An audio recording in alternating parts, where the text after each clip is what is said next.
Pride was a riot, and that it was resistance against oppression and the police state seeking to prevent us from being ourselves.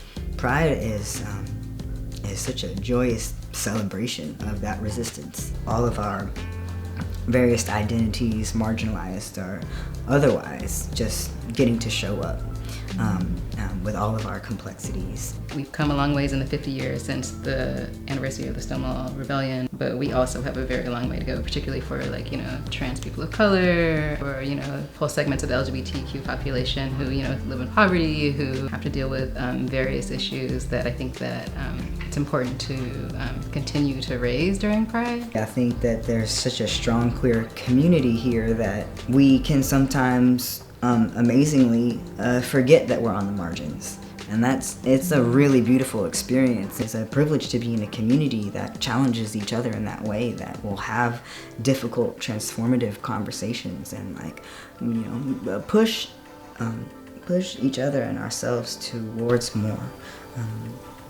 liberatory existences.